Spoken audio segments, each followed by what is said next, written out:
எல்லாருக்கும் வணக்கம்.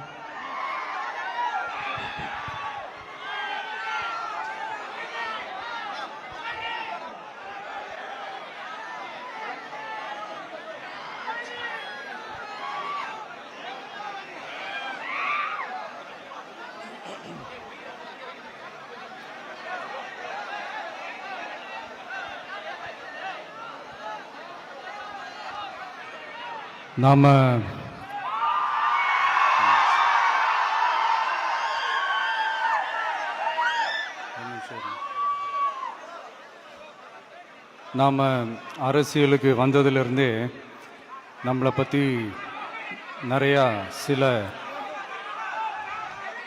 வதந்திகள் எல்லாமே சொல்லிக்கிட்டு இருக்காங்க இல்லையா?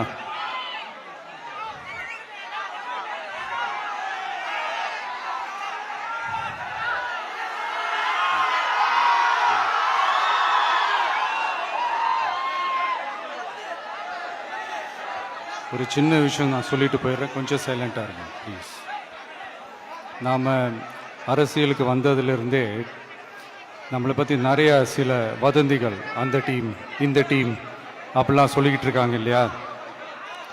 ஆனால் இவர் எந்த டீமும் கிடையாது, மக்களுடைய டீம்,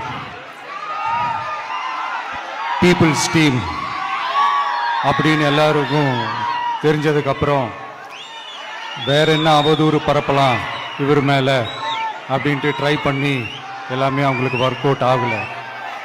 ஸோ கடைசியில் என்னதான் இந்த விஜயை பண்ணலாம் அப்படின்னு நினைக்கும் போது தான் இந்த கூட்டணி அந்த கூட்டணிலாம் சேர போகிறாரு அப்படின்ட்டு ஒரு பொய்யான ஒரு பிரச்சாரத்தை பண்ணிக்கிட்டு இருந்தாங்க.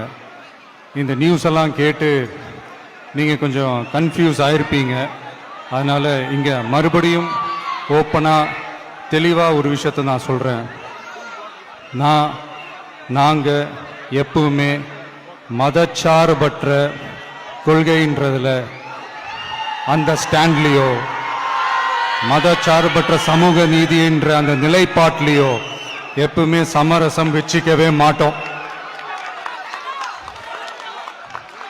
நம்மளுடைய தலைமையில தான் ஆட்சி அப்படின்றதுல எப்பவுமே உறுதியா இருக்கிறோம்.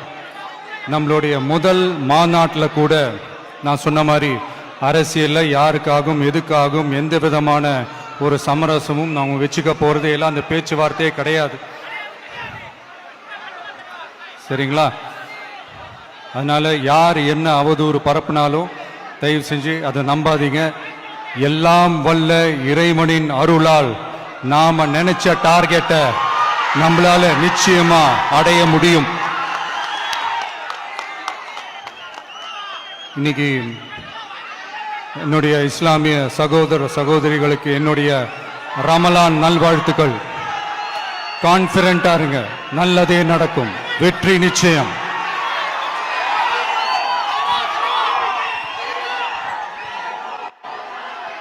சின்ன சேனலுக்கு எதா இருந்தாலும் அது கொஞ்சம் ஆதரவு கொடுங்க. உங்க பொண்ணான கையை கொண்டு அந்த பெல்லில் தட்டிடுங்க. அவங்களுக்கு சப்ஸ்கிரைபர் 5-10 ஏறுனா அவங்க மனசு சந்தோஷப்படும்.